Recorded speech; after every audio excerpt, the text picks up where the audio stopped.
Tausiah dalam rangka Haul ke-49 Kiai Haji oleh Gus Baha kami haturkan.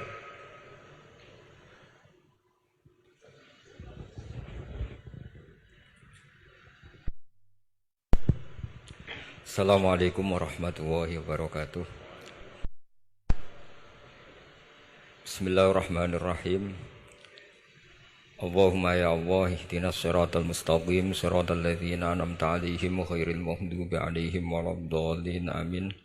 Allahumma shalli wa sallim ala habibika Mustafa Muhammad wa ala alihi wa sahbihi wa barik wa sallim asliyan amma ba'du. Yang sangat saya hormati Mustasyar PBNU sekaligus Wakil Presiden Profesor Dr. Ma'ruf Amin.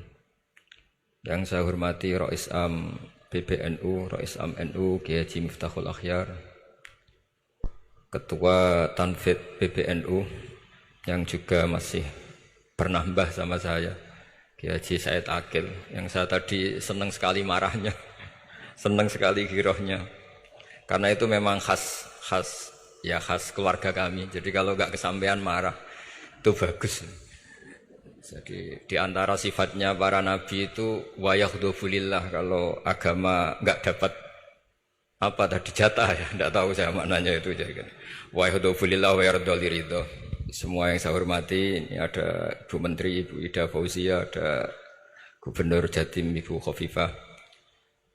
Yang sangat saya hormati keluarga besar Mbak Wahab Hasbullah. Di sini secara berurutan ada Nyai Mutmainnah, ada Nyai Mahfuzah, ada Nyai Hizbiyah, ada Nyai Mujidah. Yang sangat saya hormati Kiai Haji Hasib, Kiai Haji Rogib, semua yang saya hormati para santri, para alumni. Alhamdulillah tadi acaranya banyak sekali, jadi saya nanti ngaji insya Allah 15 menit. Karena menurut saya solusi bangsa ini itu mudah sekali kalau mau niru Mbah Wahab. Saya kemarin ditilihi Gus Hasib,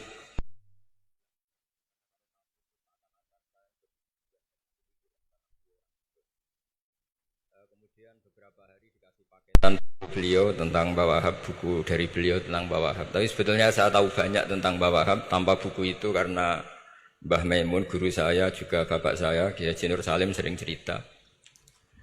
Kiai Wahab itu pedagang, politikus, juga pahlawan. Kita sebetulnya melihat itu sederhana. Hanya sederhana dalam pikiran ulama. Jadi pernah suatu ketika Sayyidina Ali itu marah besar melihat umat Islam itu, sehingga beliau marah besar. Di antara kalimatnya itu, karena ini tengah-tengah kalimat langsung pakai fa. Adalah nanti terserah santri-santri yang nge'rob. Fakubhan lakum hina sirtum gharadun yurma. Jadi umat ini akan buruk sekali ketika posisinya itu objek di sasaran tembak pihak lain. Ketika misalnya haji itu bagus prospek, nanti ujung-ujungnya yang bikin sajadah kadang orang sana, mau bilang kubu sebelah, nanti sensitif secara politik. Nanti ketika umat Islam punya kebutuhan pakaian ihram besar, juga yang produk kadang orang lain. Begitu seterusnya, sehingga setiap kebutuhan kita pun yang produk itu orang lain. Sehingga Mbah Wahab berpikiran sampai impor mori, pas itu kain putih. Begitu juga traveling, ketika umat Islam butuh mudah pergi ke Mekah untuk haji dan umroh, juga bironya itu kadang orang lain. Zaman itu Hindia Belanda, sehingga beliau dulu sudah mendirikan semacam biro haji. Itu semua adalah madhab, di antara madhab Sayyidina Ali ketika beliau mengatakan fakubhan lakum hina sirtum gharadun yurma. Buruk sekali kamu di mana-mana ini jadi objek. Misalnya kira-kira ginilah, kalau hallnya Mbah Wahab itu ada 10.000 santri dan semuanya karena keluarga kiai itu dermawan, sama Bu Mujidah dikasih makan semua. Nanti cateringnya yang menyediakan orang lain, kita tidak punya kecakapan produksi itu atau melayani itu. Sehingga perdagangan Mbah Wahab dalam tradisi keulamaan itu dimaknani sebagai supaya kita ini jadi aktor, baik di perdagangan, di politik, maupun dalam solusi urusan-urusan publik. Misalnya sekarang ada problem apalah, sebetulnya solusinya gampang sekali. Ketika kita minus, atau ketika kita tidak berkecukupan. Mulai dulu ulama itu solusinya gampang. Pernah suatu Abdul Qasim Al-Junaidi atau siapa sajalah, ini karena polanya sama, menyuruh muridnya, saya tolong belikan ikan. Cara sekarang mungkin dikasih uang 50.000, terus dikasih tahu sama muridnya, Pak Yai uangnya tidak cukup karena harga ikannya 70.000. Terus kata gurunya, beri lebih murah lagi. Uang 50 aja tidak cukup, kok cari yang lebih murah. Kata beliau, arkhisuhu bitarki. Ya bikin murah karena kamu tidak berkeinginan. Jadi nggak usah belikan katanya. Ini penting sekali karena dulu ada solusi masyhur tuh makalahnya Imam Syafi'i itu.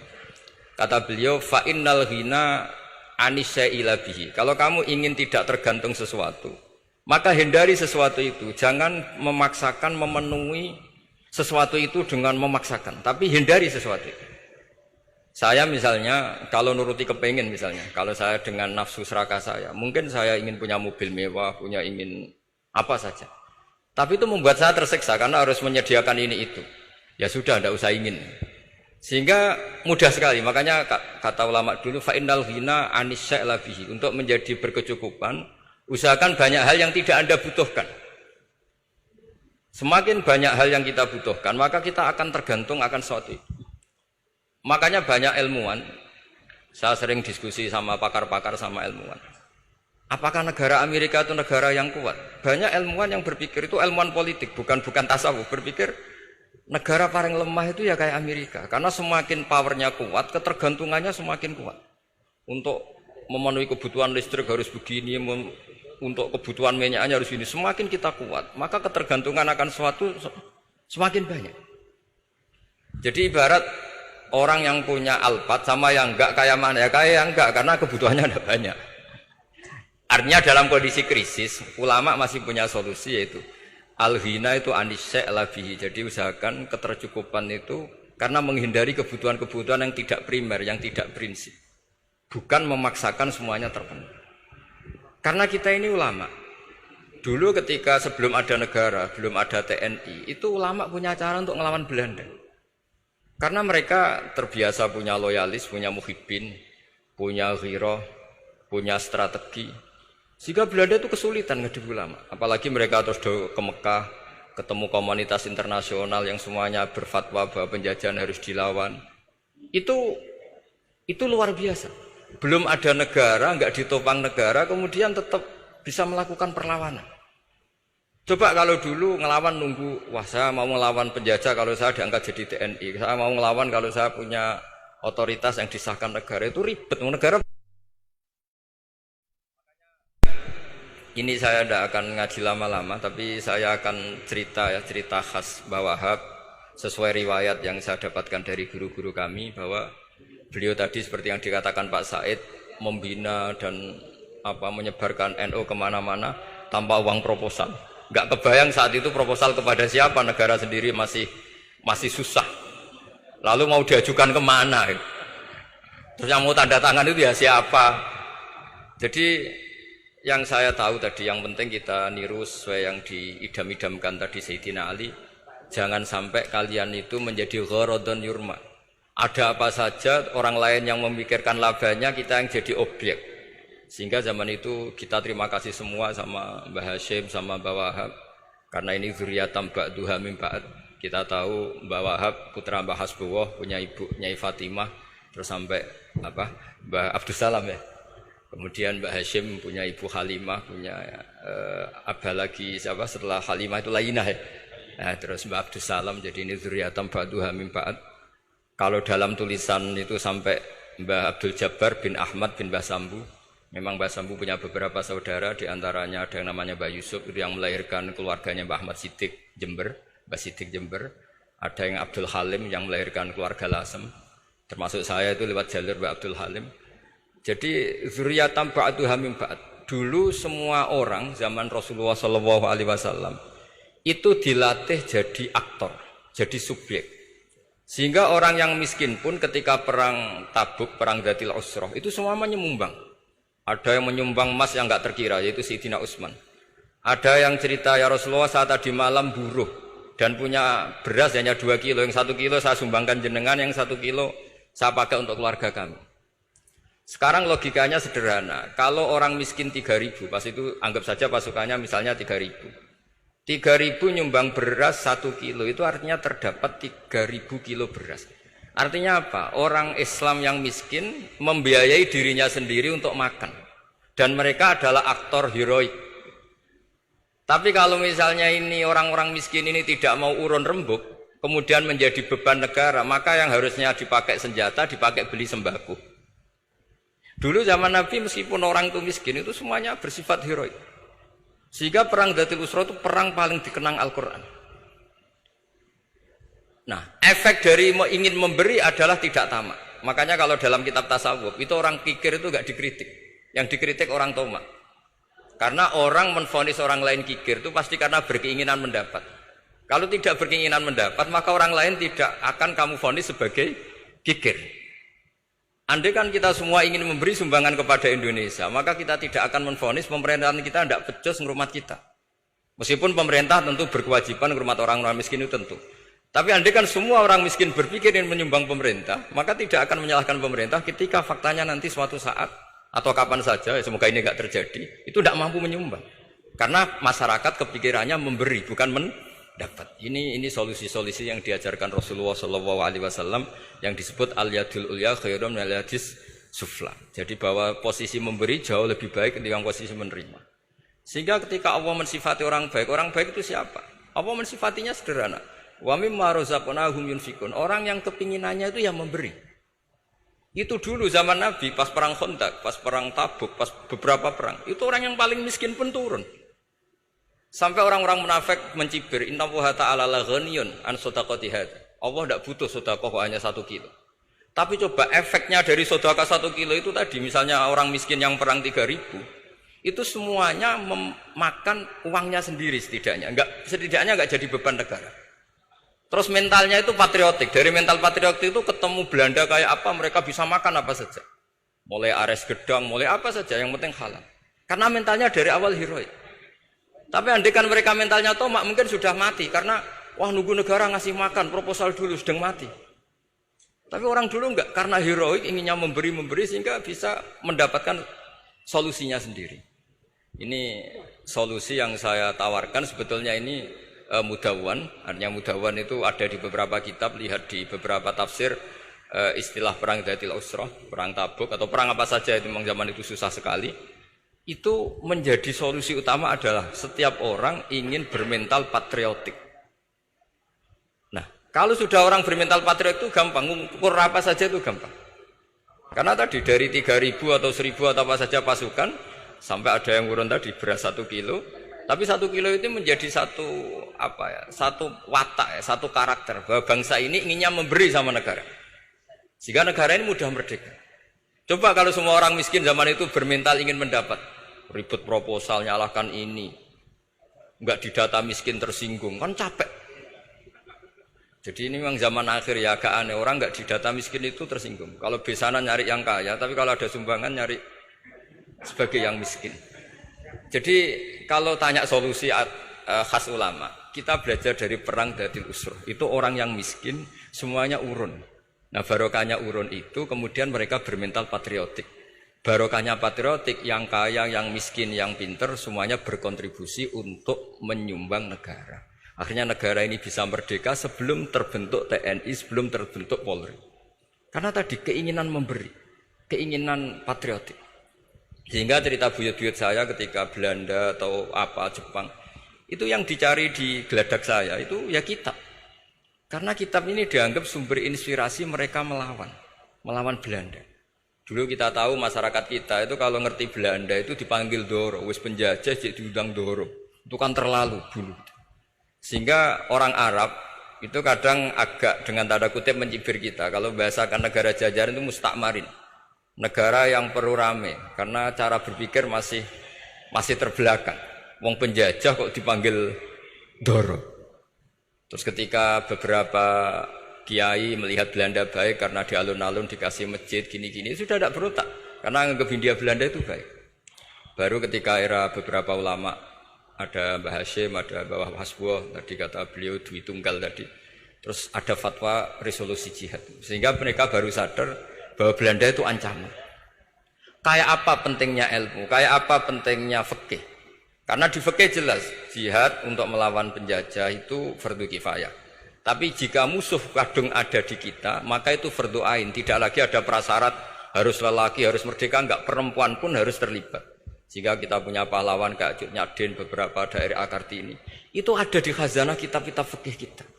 Jadi kita tidak pernah kehilangan khazanah untuk menjawab muskilatus zaman, untuk menjawab problem-problem zaman.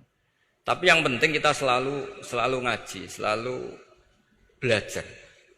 Saya adalah orang yang sebetulnya tidak pernah ingin terkenal karena saya itu suka belajar. Cuma saya bikin pengecualian, mau diundang kalau pernah sepuh. Ternyata yang pernah sepuh itu banyak.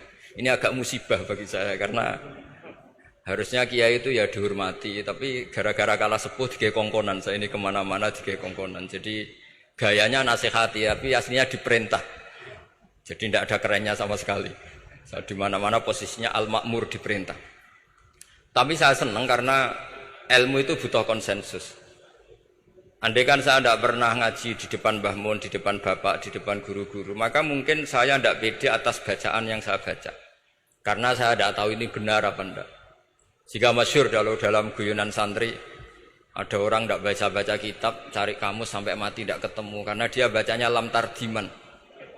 Wah itu cari di kamus sampai mati tidak akan ketemu. Bareng tanya gurunya, ini apa Pak Yai? Oh itu lam tarodaman. Lam tarodaman itu karena marjeknya mar'ah, orang ningali sapa mar'ah daman ing getih. Dia bacanya jadi satu lam tardiman.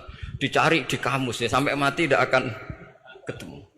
Makanya di guyonan-guyonan pesantren itu banyak katanya ada cerita orang mati karena satu titik. Jadi gurunya baca habbatun sauda dawaun min kulli da. Jadi dia kitabnya kelebihan apa? Titik.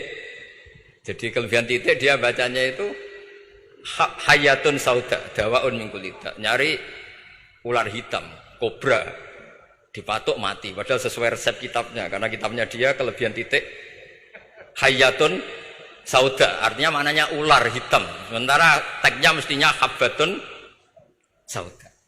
Jadi kenaifan-kenaifan begini itu harus kita dandani. Karena yang bisa, kata Pak Said tadi, yang bisa itu kita. Cari kebenaran dari mana. Kita itu ya pokoknya ulama lah.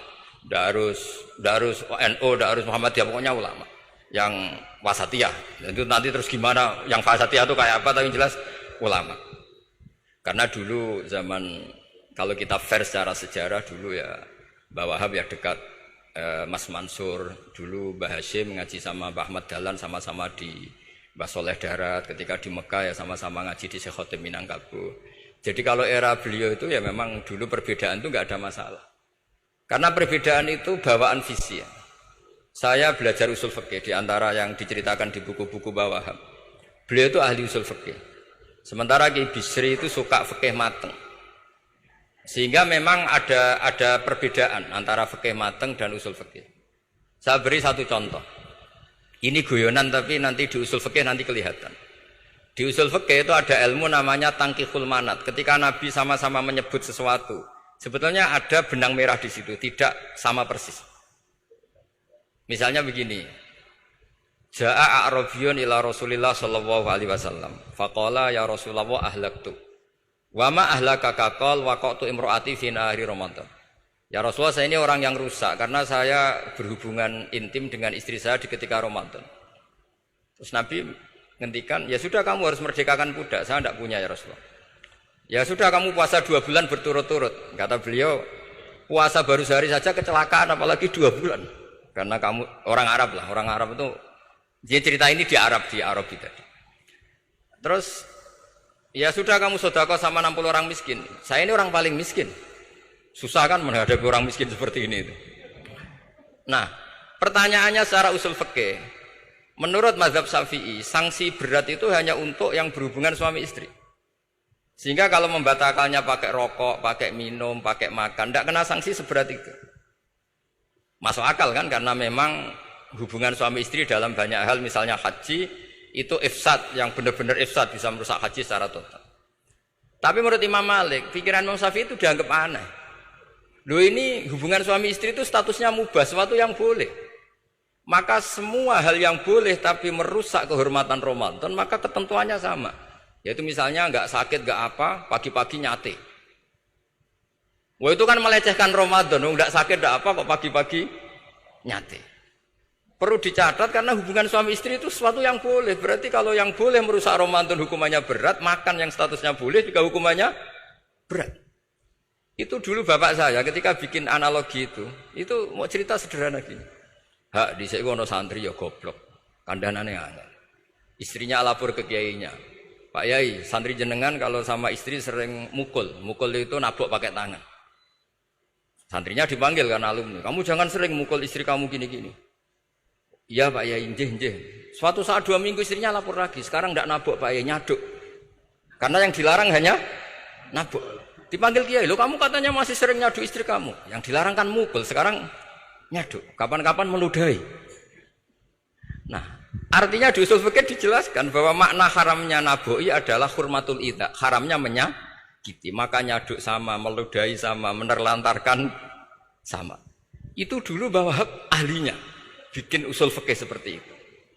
Sehingga misalnya amar ma'ruf nahi mungkar ketika beliau ditanya, apakah perlu ikut kabinet gotong royong? Tapi di situ banyak kelompok yang mungkin tidak cocok. Pikirannya kayak apa harus ikut, justru ikut itu ikut benahi dari dalam. Meskipun dari ikut itu bahwa Wahab nyun sewu yang ngalami fitnah yang macam-macam dituduh karena zaman itu nasakom. Tapi itu beliau santai saja. Tapi zaman itu memang itu sah karena zaman itu belum dibubarkan. Jadi yang dialami Mbah Wahab ini luar biasa. Semuanya harus jadi pelajaran bagi kita. Makanya jangan pernah meninggalkan ilmu yang bernama usul fikih. Karena fikih yang mateng itu cara basa Jawa ini akan kehilangan stok teks. Misalnya Nabi sedekah pakai kurma atau pakai apa makanan pokok. Itu hadisnya itu kurma sama Imam Syafi'i digenti kutu ahli baladi, yaitu makanan pokok dari negara. Sehingga kita tidak bisa mentang-mentang Nabi sedekahnya pakai kurma terus kita orang miskin kita kasih kurma. Bisa linu tuh nih kalau makan kurma orang Indonesia itu. Karena yang penting itu kutu ahli balad bukan kurma. Bukan mentang-mentang Nabi sholat di Mekah Medina kalau ingin persis sunnah Rasul sholatnya harus di Mekah Medina. Kalau di Indonesia Nabi tidak pernah sholat di Indonesia. Sunnah Rasul sholatnya di Mekah Medina. Bisa ada orang sholat kalau gitu. Jadi ada ilmu yang namanya tangkihul manat. Yang harus ditiru itu sisi mananya. Nah dalam konteks Arabi tadi terus kemudian ada dibuang. Ja'a Arabion, kata Arabi itu dibuang. Datang orang Bedui.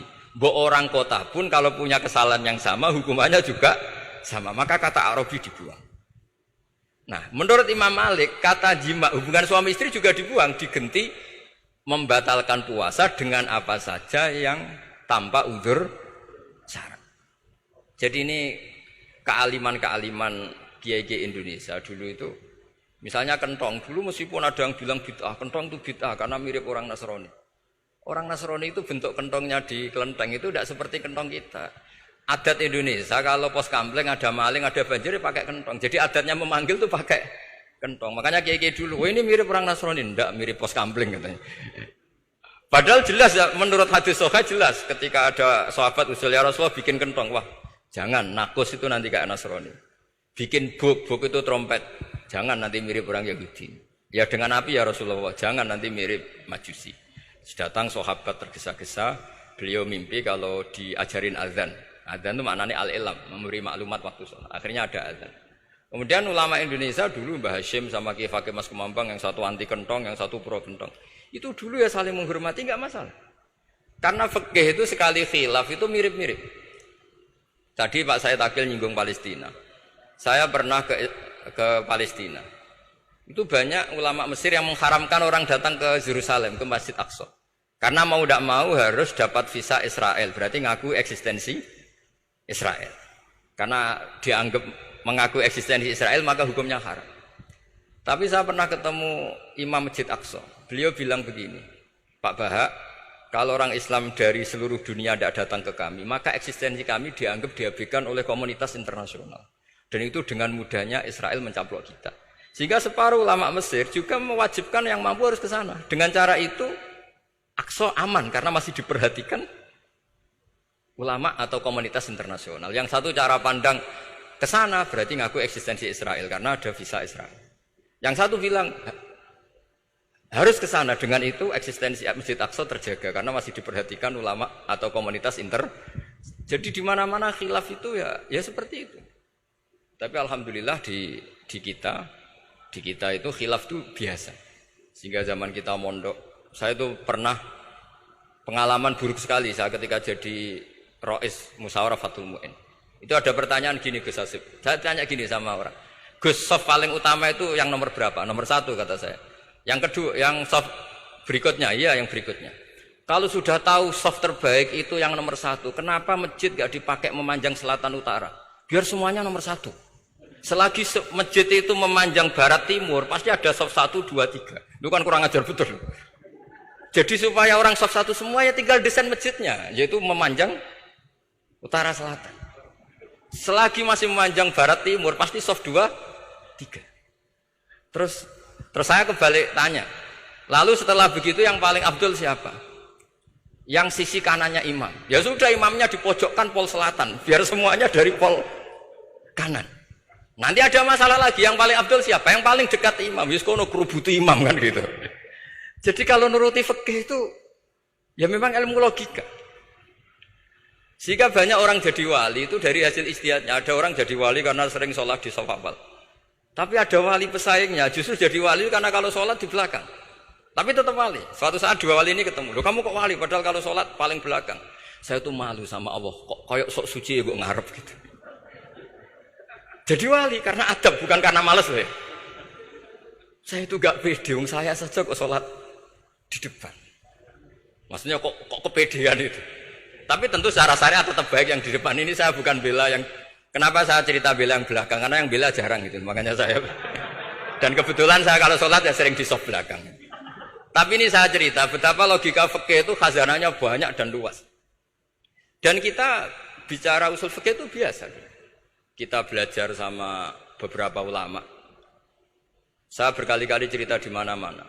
Muhammad bin Hasan Asy-Syaibani itu mewajibkan ulama kaya. Dan beliau kalau ngitung duit itu di kamar tamu, di ruang tamu. Sehingga santri ora kepikiran nyalami template. Kan cara wong Jawa kan meliting ngitung duit kok di ruang tamu. Tapi ternyata alasannya beliau masuk akal. Ben santri ku roh nak kiyene di duit. Jadi ora perlu kepikiran nyumbang gula. Ya masuk akal.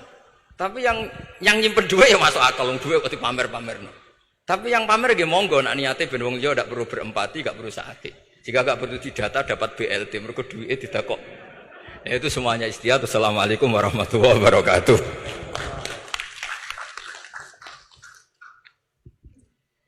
Terima kasih Gus Baha dan tentu saja hadirin para pemirsa dan pendengar radio dimanapun Anda berada.